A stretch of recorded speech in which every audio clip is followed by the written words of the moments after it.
Question है आपके सामने, पोल में आंसर कीजिएगा। Equality as a goal, strategies adopted for it has focused on which of the following. यानी अगर हम बात करते हैं किसकी, इक्वालिटी एज अ गोल की, यानी हम समानता को एक उद्देश्य के रूप में अगर टारगेट करते हैं तो कैसे फुलफिल होगा, ये आप बताएंगे देख करके, बाकी के ऑप्शंस पढ़ करके। अब एक और चीज जो टिप कह लीजिए, इस तरह के जो क्वेश्चंस है ना, यहाँ पे कई बार ऐसी प्रोबेबिलिटी बनेगी कि चीजें सही होंगी, वैसे भी सही होंगी, बट एग्जामिनर आंसर कोई और दे सकता है, क्योंकि आप 100% तो पेडागोजी में किसी चीज को काट ही नहीं सकते। तो उस केस में फिर अपनी समझ के अनुसार उत्तर लगाना है। देखिएगा एक बार, फटाफट से देखिएगा। चलिए, ए आंसर कर रहे हैं कई लोग, ओनली 2। देखिए समझते हैं, जो कि गलत है आंसर। ए इसका उत्तर नहीं है, 37% लोग जो है ये कह रहे हैं। क्वेश्चन पढ़ लेते हैं एक बार फिर से। Equality as a goal, strategies adopted for it has focused on which of the following. अगर आप इक्वालिटी लाना चाहते हैं, गोल आपका इक्वालिटी है, तो किस चीज पे फोकस होना चाहिए, ये पूछा है हमसे। देखिए थोड़ा सा ध्यान से समझने की कोशिश कीजिए, आ जाएगा समझ। अगर हम बात करते हैं इक्वालिटी एज अ गोल की, दोनों बातें सही हैं, गलती कहाँ लग रही है भाई? दोनों बातें सही हैं, गलत है क्या? अगर हम बात कर रहे हैं इक्वालिटी एज अ गोल की, तो हम कह सकते हैं neutralising text of any gendered reference, यानी किसी भी लिंग संबंधी संदर्भ के ग्रंथों को न्यूट्रलाइज करना, तटस्थ करना, बेअसर करना, मतलब जेंडर न्यूट्रलिटी लाना। आप किसी भी तरफ झुके हुए नहीं है, बैलेंस में है ना। जेंडर न्यूट्रल लैंग्वेज की हम बात करते हैं ना, कि कैमरा मैन की जगह कैमरा पर्सन यूज करो, मतलब आपका जो टेक्स्ट हैं, जो भी आप पढ़ा रहे हैं, उसमें भाषा ऐसी नहीं होनी चाहिए जो किसी एक जेंडर के प्रति झुकी हुई हो, अगर आप इक्वालिटी लाना चाहते हैं। बात तो ठीक है, क्या दिक्कत है ना। फिर आती है सेकेंड बात, sensitive portrayal of discrimination that girls और वुमेन फेस। ये बात भी सही है कि हम अपने सिलेबस में, करिकुलम में या दुनिया में चीजों को इस तरह से दिखाएं, संवेदनशील भाव से दिखाएं कि जो संवेदनशीलता हो डिस्क्रिमिनेशन के प्रति, महिलाओं के प्रति जो भेदभाव है उसके प्रति हम संवेदनशील होकर के बात करें, मजाक उड़ा करके नहीं। ठीक, तो 1 और 2 दोनों ही बातें सही हैं, यानी both 1 and 2 is the right answer. ठीक, हम ये नहीं कह सकते सिर्फ 2 ठीक है या सिर्फ 1 ठीक है, दूसरा गलत नहीं है ना। जब गलत नहीं है तो कैसे आप गलत ठहराएंगे? ठीक, तो D option is the right answer, ना कि ए। आगे बढ़ेंगे नेक्स्ट क्वेश्चन पे। नेक्स्ट क्वेश्चन क्या है? क्वेश्चन नंबर 2 देखिए एक बार। बाकी जिनका भी एग्जाम हुआ हो वो नीचे अपने व्यूज दे सकते हैं। Gender has primarily been viewed, यानी लिंग को कैसे देखा गया है मुख्य रूप से। आंसर कीजिएगा पोल में। राइट, लाइक शेयर भी करते रहिएगा खुशी खुशी। बहुत टाइम बाद ऐसे शुरू कर रहे हैं लाइव सेशन, अब 9:30 डेली मिलेंगे। बताइएगा फटाफट। अगर आप आज की डेट में ये चाहते हैं कि कोई आपको 100% क्वेश्चंस करा देगा और वो D2+B में आ जाएंगे, ऐसा है ही नहीं, है ना। वो पॉसिबिलिटी ही खत्म हो चुकी है। बताइए फटाफट से। बहुत बढ़िया। तो अगर हम बात करें, बी कह रहे हैं कई लोग, समझते हैं। देखो, as concerning only girls and women a biological category, ऐसा माना गया है कि जेंडर मतलब वुमेन को या महिलाओं के ही कंसर्न में है, मतलब बायोलॉजिकल कैटेगरी है कि भाई उनको कुछ बायोलॉजिकल ड्यूटीज हैं जो निभानी है, कह सकते हैं। As an isolated category not related to other issues, हाँ, इसको अदर इशूज से जोड़ा ही नहीं गया कि इनइक्वालिटी हो रही है या फिर एजुकेशन का मौका नहीं मिल रहा या भेदभाव हो रहा है लोगों के प्रति, उस चीज की तरह देखा ही नहीं गया, बस जेंडर को एक अलग कॉन्सेप्ट बना दिया गया। ये बात भी ठीक है। In terms of provision of equal facilities, ये भी एक मुद्दा रहा है जेंडर के बारे में।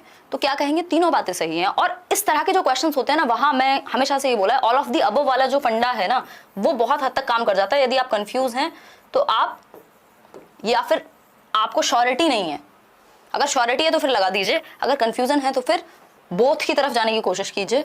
1, 2 और 3 तीनों सही है। ठीक, अगर हम इसमें कहें कि 1 और 2 सही है, सेकंड और थर्ड सही है, बिल्कुल सही है, लेकिन बेस्ट ऑप्शन जिससे नंबर मिल पाए। ठीक है, आगे बढ़ेंगे नेक्स्ट क्वेश्चन की तरफ। नेक्स्ट क्वेश्चन क्या है हमारा? क्वेश्चन नंबर है 3। पढ़िएगा एक बार, क्वेश्चन नंबर 3 पढ़ेंगे। देखिए क्वेश्चन नंबर 3 क्या कहता है? Which of the following is और are principles of growth and development, यानी कौन से जो हैं वो प्रिंसिपल्स हैं, सिद्धांत हैं वृद्धि और विकास के। फटाफट से बताइए। पहला ऑप्शन है आपका development never follows a pattern, यानी डेवलपमेंट का कोई पैटर्न नहीं होता। ये तो हमने जब 7-8 दिन की ऑफलाइन क्लास हुई थी, 3-3 घंटे की क्लासेस आपको मिली थी, वहां पे भी डिस्कस किया है भाई डेवलपमेंट का एक पैटर्न है। या किसी कोई भी मैराथन सेशन अगर आपने पेडागोजी का देखा होगा, डेवलपमेंट हमेशा सीक्वेंस में और पैटर्न में चलेगा, ठीक है, ऐसा नहीं है कि एक पैटर्न नहीं होता। तो ये तो हट गया। Principle of individual differences, yes, व्यक्तिगत विभिन्नता होती है। एक टीचर सेम टॉपिक को एक तरह से पढ़ाएगा, दूसरा टीचर उसी टॉपिक को दूसरे तरह से पढ़ाएगा। क्या हुआ? इंडिविजुअल डिफरेंसेस हैं। ठीक। प्रिंसिपल ऑफ इंटीग्रेशन, कि हमारी बॉडी के जितने भी हिस्से हैं, पार्ट्स हैं, वो एक साथ मिलकर एक सिंगल यूनिट के रूप में काम करते हैं। जब हम साइकिल चला रहे हैं, जब हम फुटबॉल खेल रहे हैं, तो एक यूनिटी में काम हो रहा है। Development proceeds from general to specific, यानी सामान्य क्रियाओं से विशिष्ट की तरफ हम जाते हैं। सामान्य क्रियाओं से विशिष्ट की तरफ कैसे जाएंगे भाई हम?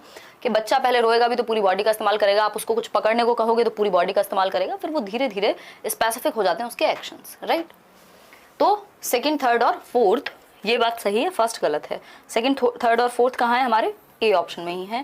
होपफुली आप लोग आंसर भी सही दे रहे होंगे। यस, 56% आंसर ही इसमें सही है। मतलब इस तरह के क्वेश्चंस में आप कंफ्यूज होते हैं, ये अब बोर्ड को भी पता लग चुका है और उसी तरह के क्वेश्चंस आपके सामने आ रहे हैं। तो इनसे घबराना नहीं है, इनको फेस करना है। इस तरह के क्वेश्चंस की जब आप बहुत ज्यादा प्रैक्टिस करेंगे तो क्या होगा, ये डर निकल जाएगा और आपको आइडिया भी लग जाएगा कि किस हद तक सही उत्तर कौन सा हो सकता है। क्वेश्चन नंबर 4 देखिए एक बार। सारा खेल प्रैक्टिस का है अभी यहाँ, क्योंकि एक बेसिक पढ़ाई जो सिलेबस खत्म करना है या डीप में भी पढ़ना है, वो आप पेडागोजी स्पेशल से पढ़ चुके होंगे, खुद से पढ़ चुके होंगे, बुक से पढ़ चुके होंगे, लेकिन अभी कॉमन सेंस भी काम आएगा, है ना। क्वेश्चन नंबर 4 देखिए, which of the following is और आर टूल, और आगे चल के ये धीरे धीरे ये ट्रेंड बढ़ने वाला है। इस तरह के क्वेश्चंस का जो स्टेटमेंट कंक्लूजन वाले क्वेश्चंस हैं, ये बढ़ेंगे ही, कम नहीं होने वाले। विच ऑफ द फॉलोइंग इज और आर टूल और टूल्स ऑफ थिंकिंग, चिंतन के टूल्स, चिंतन के उपकरण क्या हैं, सोचने के उपकरण। Mind maps, cognitive research trust, concepts, क्या? तीनों में से कुछ भी गलत लग रहा है आपको? भाई माइंड मैप्स क्या है? सोचने का ही तो तरीका है ना। आप एक मैप बनाते हैं, मान लो आपको तैयारी करनी है, ये वाला सब्जेक्ट ऐसे करेंगे, ये टॉपिक में ये है, प्याजे में ये है, ये आपका सोचने का एक ढंग है जिससे आप प्रॉपर तरीके से क्लासिफाई कर लेते हैं या इजीली समझ लेते हैं, चीजों को सोच पाते हैं एक प्रॉपर स्ट्रक्चर में। तो माइंड मैप्स हेल्प करेंगे थिंकिंग में। कॉग्निटिव रिसर्च ट्रस्ट, यानी CORT बोलते हैं। कॉग्निटिव रिसर्च ट्रस्ट क्या है? कि आपकी हायर ऑर्डर थिंकिंग स्किल्स जो हैं उनको आप असेस कर पाएं, समझ पाएं, उन पे काम कर पाएं। तो बिल्कुल सही है, दिमाग लगेगा तो थिंकिंग ऑब्वियसली इसी में आ जाएगी। कॉन्सेप्ट्स भी कहाँ से संबंधित है? कॉन्सेप्ट्स बनते कैसे हैं? संप्रत्यय, मान लीजिए एक प्याजे का कॉन्सेप्ट है, उसमें भी तो थिंकिंग लगी होगी ना, समझने में, उसको बनाने में। तो तीनों ही बातें सही हैं। तो बोथ 1 और 2 नहीं भाई, बोथ का तो मतलब ही नहीं है, 1, 2 और 3 तीनों ही सही है। D option is the right answer, जो कि 62% लोग सही भी दे रहे हैं, राइट। आगे बढ़े, कोई दिक्कत परेशानी इस बात को समझने में है तो बताओ। चलते हैं नेक्स्ट क्वेश्चन पे चलेंगे। Which of the following problems can arise due to non use of a child's native language, यानी अब देखो ये इंग्लिश और हिंदी की पेडागोजी, इंग्लिश की पेडागोजी, आपकी EVS की, साइंस की, मैथ्स की, ऐसे भी 2-2, 4-4 क्वेश्चन आपको देखने को मिलते रहेंगे, ठीक। यस, 5th क्वेश्चन देखिएगा एक बार, फिर हम आगे बढ़ेंगे। मैं इतने कुछ कमेंट्स देख लूँ, है ना। जो लोग डिस्टर्बेंस करते हैं, पढ़ाई नहीं करते हैं, new course for super TET में एडमिशन आई थिंक बंद हो गए। Thank you Ekta. एक दिन में एक पेपर तो करवा दो नीरज। एक दिन में एक पेपर नहीं, इस तरह के जो क्वेश्चंस हैं स्टेटमेंट वाले या जो जरूरी हैं, उस तरह के क्वेश्चंस हम कम से कम करेंगे। यहाँ पे बात ये नहीं कितने नंबर ऑफ क्वेश्चन आपने पेपर से 2 दिन पहले कर लिए, बात ये है कि जो जितने भी किए उनमें अंडरस्टैंडिंग आपकी बेहतर हुई या नहीं हुई, क्योंकि सेम क्वेश्चन तो जरूरी नहीं है देखने को मिले। अगर हम बात करते हैं क्वेश्चन नंबर 5 की, तो which of the following problems can arise due to non use of native language. Native का मतलब क्या होता है? जो आपकी मदर टंग है, जहाँ के आप रहने वाले हैं, वहाँ की जो भाषा है। तो मदर टंग को अगर आप इस्तेमाल नहीं करने देते हैं क्लासरूम में या स्कूल में बच्चे को, तो प्रॉब्लम्स क्या क्या आ सकती हैं। जितनी भी पॉलिसीज हैं, चाहे वो आपकी न्यू एजुकेशन पॉलिसी हो, चाहे वो आपका NCF हो, सब यही कहते हैं कि मातृभाषा का इस्तेमाल प्राइमरी लेवल पे एटलीस्ट होना चाहिए, है ना। जो भी बच्चे की मातृभाषा है उसको हम एक्सेप्ट करें। सब जगह पे यही बात लागू होती है। 3 लैंग्वेज फॉर्मूला भी यही कह रहा है, जो त्रिभाषा सूत्र है। तो पहला ऑप्शन है कि अगर आप बच्चे की मातृभाषा को इस्तेमाल ही नहीं करने देंगे क्लास में, तो प्रॉब्लम्स क्या क्या अराइज होंगी। तो पहली प्रॉब्लम होगी एलिनेशन की, यानी अलगाव की। बच्चा क्या है, कनेक्टेड फील नहीं कर पाएगा, वो अलग थलग हो जाएगा, विड्रॉल वाले सिम्टम्स उसमें आ जाएंगे, ठीक। लास्ट में मैं आपसे टाइमिंग का पूछूंगी कि 9 बजे रखें टाइम कि 9:30 रखें। ठीक, एलिनेशन बिल्कुल सही बात है। अगर आप बच्चे की मदर टंग को यूज नहीं कर रहे हैं, वो कनेक्ट ही नहीं कर पाएगा, नॉन पार्टिसिपेशन हो जाएगा, यानी वो पार्टिसिपेट ही नहीं करेगा, क्योंकि आपकी भाषा उसे समझ ही नहीं आ रही। घर पे बोली जाती थी हिंदी, स्कूल में बोली जाती है इंग्लिश, और आपकी भाषा ना उसे समझ में आती है ठीक से, और वो कॉन्फिडेंट भी फील नहीं करता अपनी बात को एक्सप्रेस करने में, तो वो पार्टिसिपेट ही नहीं करेगा, वो हाथ ही नहीं उठाएगा क्वेश्चन पे जब क्लास में कुछ पूछा जाएगा या उससे बात करने की कोशिश होगी। फिर है third, large scale drop out. अब ऐसा क्या होगा जब बच्चे को समझ में ही नहीं आ रहा है स्कूल में क्या चल रहा है और घर पे कुछ और है, उसको कुछ और आता है, कनेक्ट ही नहीं हो पा रहा कुछ, तो क्या होगा, स्कूल भी छोड़ेंगे बच्चे फिर, है ना, तो स्कूल भी छोड़ेंगे। ठीक,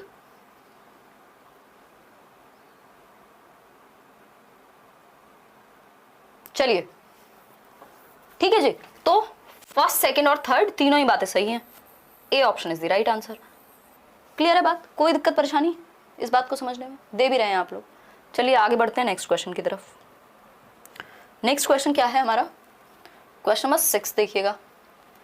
ये बेसिक सा क्वेश्चन है, कुछ क्वेश्चन ऐसे भी आ रहे हैं, ऐसा नहीं कि सारे क्वेश्चन मुश्किल ही आ रहे हैं।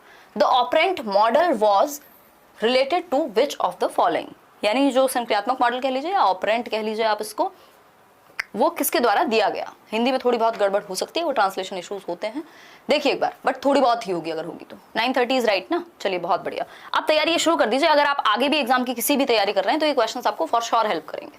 बताइए एक बार, फटाफट से बताइए। बी, जीन पे आ जाए, ऑपरेंट मॉडल की बात हो रही है, सिर्फ हिंदी मत पढ़ो, इंग्लिश भी पढ़ लो। D option is the right answer, B F Skinner is the right answer. Operant model, operant, conditioning को याद कर लो, ऑपरेंट, यहां संक्रियात्मक पे मत जाओ, ठीक है। हिंदी में हो सकता है ये संक्रियात्मक दिया हो सकता है कोई और नाम दिया हो, हिंदी में कई नाम होते हैं एक टर्म के, ठीक है जी। आगे बढ़ेंगे नेक्स्ट क्वेश्चन पे। नेक्स्ट क्वेश्चन है हमारा question number 7। Which of the following is a role that a teacher has to play. भाई कौन सा रोल है जो एक टीचर को प्ले करना चाहिए क्लासरूम के अंदर। फास्ट देते हैं पोल, भाई थोड़ा मौका दो उनको। इंटरैक्टिव रोल प्ले करना चाहिए, पर्सपेक्टिव रोल प्ले करना चाहिए, या फिर अगर हम बात करें दोनों को, बताइए एक बार। Neither 1 nor 2, both 1 and 2, only 2 या ओनली 1। अब देखो इस तरह के क्वेश्चन में रिस्क बन जाता है, कई बार आपके साथ ऐसा हो सकता है, कुछ क्वेश्चंस में प्रोबेबिलिटी होगी कि आप अपनी समझ से बेस्ट आंसर लगा रहे हैं, बट वो गलत हो जाए एज पर बोर्ड, ठीक है। अगर हम कहें तो कोई दिक्कत नहीं थी, पर्सपेक्टिव का रोल भी प्ले कर सकता है टीचर, यानी अलग अलग पर्सपेक्टिव दिखा सकता है बच्चे को, बट जनरली हमारा फोकस किस पे रहता है, करना क्या चाहिए। ये पूछा हैज टू प्ले, करना क्या चाहिए, तो करना चाहिए इंटरैक्टिव रोल। अगर इंटरैक्शन है यानी बातचीत है तो अपने आप ही पर्सपेक्टिव्स भी शेयर हो जाएंगे, तो इन्होंने कंसिडर कर लिया only 1 is the right answer, ठीक है। अब ये ऑफिशियल आंसर है। अब हैज टू, अगर थोड़ा सा भी लैंग्वेज में चेंज है तो उत्तर चेंज हो जाएगा। इसमें बोथ आंसर नहीं था, तो ऐसी प्रोबेबिलिटी बनेगी कई बार जब आप अपनी तरफ से सोच समझ के सही उत्तर दे रहे होंगे, बट गलती होगी तो उतनी प्रोबेबिलिटी छोड़ देनी है 2, 4, 5 क्वेश्चन की कि गलत हो सकते हैं, क्योंकि इस तरह के क्वेश्चंस में आप 100% प्रोबेबिलिटी नहीं लगा सकते, ठीक। पीडीएफ मिल जाएगी टेलीग्राम चैनल पे, लेट्स लर्न स्क्वायर। आगे बढ़ेंगे, only 1 is the right answer over here, क्योंकि इंटरैक्टिव अगर है तो पर्सपेक्टिव अपने आप हो जाएगा। फिर है question number 8, what are the various tasks that listeners complete while listening, यानी वो कौन से विभिन्न कार्य होते हैं जिन्हें श्रोता सुनते समय पूरा करते हैं। मतलब कौन से टास्क लिसनर्स कंप्लीट करते हैं, मतलब जब वो सुन रहे होते हैं तो कौन से टास्क करते हैं। कोई भी, अगर मान लीजिए आप ही अभी सुन रहे हैं तो कौन से टास्क आप फुलफिल कर रहे हैं, ये पूछा है हमसे। बताइए फटाफट से, तैयारी में जुट जाइए। अब सीटेट हो चुका है, रिजल्ट आ चुका है, मौके मिलेंगे, कम मिलें ज्यादा मिलें, बट मिलेंगे, तो बेटर है कि आप तैयारी में जुट जाएं, ठीक है जी। चलिए आइए फटाफट से। ए कह रहे हैं 42% लोग, both 1 and 2, listen and mug up, कम से कम पढ़ तो लें हम। अगर दूसरा बिल्कुल ही नेगेटिव ऑप्शन है तो मैंने ऑल ऑफ द अबव कब कहा है, जब आपको नेगेटिव नहीं मिल रहा हो या थोड़ी कंफ्यूजन हो, है ना। अगर हमें क्लियरली पता है कि एक ऑप्शन नेगेटिव है तो उसको क्यों काउंट करेंगे। अगर रटने की बात हो रहा है, मगअप क्या होता है, घोट के पी जाना, बोलते हैं ना कई लोग, ये क्वेश्चन घोट के पी जाओ, तो वो रट्टा है ना। वो क्या है, गले लगाइए नहीं होगा, ये रटना होगा, ये ट्रांसलेशन मिस्टेक है, ठीक है, ठीक है। मगअप मतलब रोट, बिल्कुल रट्टा लगा लिया आपने, ठीक। तो रट्टा नहीं लगाना, सुनने वाले का जो काम है सुनते समय वो है सुनना और गैस करना कि आगे क्या बोलेंगे या क्या बोल रहे हैं, उसका मतलब क्या है, अनुमान लगाना। तो only D is the right answer, यानी only 1 is the right answer, जो कि 49% लोग दे रहे हैं। चलें आगे, कोई दिक्कत नहीं है इस क्वेश्चन को समझने में, बढ़ते हैं फटाफट से आगे बढ़ते हैं। नेक्स्ट क्वेश्चन है हमारा क्वेश्चन नंबर 9। क्वेश्चन नंबर 9 देखिए, which of the following is और are the basic concepts on John B Watson, यानी जॉन ब्रॉडस वॉटसन के बेसिक कॉन्सेप्ट्स कौन से हैं? फादर ऑफ बिहेवियरिज्म है जेबी वॉटसन, ये हम जानते हैं, व्यवहारवाद की बात करते हैं, एनवायरमेंट से कंडीशनिंग की बात करते हैं। तो कौन से बेसिक कॉन्सेप्ट्स हैं जो जेबी वॉटसन के यहाँ अप्लाई हो सकते हैं? ऑप्शंस पढ़िए, पहले 3 स्टेटमेंट पढ़िए और फिर उनके ऑप्शंस पढ़िए, ठीक है? फटाफट से आंसर कीजिए, फिर हम आगे बढ़ेंगे। फोन कौन कर रहा है? अच्छा, चलिए फटाफट बताइए। अब डेली क्लास रखेंगे, मतलब मैं कितने भी काम कर लूँ दुनिया के, अगर लेट्स लर्न पे लाइव नहीं कर पाती ना, मतलब मुझे बड़ा इनकम्प्लीट सा फील रहता है, जितने भी दिन हो जाए। मतलब अगर मुझे लगता है कि कोई एक चीज़ है जो नहीं कर रही हूँ मैं, मतलब ये ऐसी सी एक चीज़ है जो बहुत which is very close to my heart. देखिए, अच्छा लग रहा है आप लोगों से कनेक्ट करके। 9th का सी कह रहे हैं 41%, यानी एनवायरमेंटलिज्म, यानी पर्यावरणवाद का मतलब क्या हुआ? कंडीशनिंग। कंडीशनिंग कहाँ से होगी? पर्यावरण से ही होगी।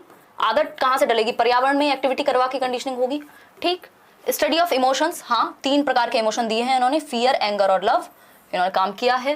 प्रैक्टिकल एप्लीकेशंस, जो दुनिया में इन्होंने कहा है कि आप मुझे 1 दर्जन बच्चे दो, मैं उनको कुछ भी बना सकता हूँ, चोर, डॉक्टर, सिपाही, जो आप चाहें, है ना? तो प्रैक्टिकल एप्लीकेशन उन्होंने की है। डर बच्चे में बिठाया है, उसको हटाने की बात हुई है। तो तीनों ही बातों को हम सिरे से नहीं नकार सकते। C option is the right answer over here. Clear है? आगे बढ़ेंगे, ठीक? लाइक शेयर भी करते रहेंगे खुशी खुशी। 3100 लोग हम जुड़ गए। देखिए 10th क्वेश्चन देखिए एक बार।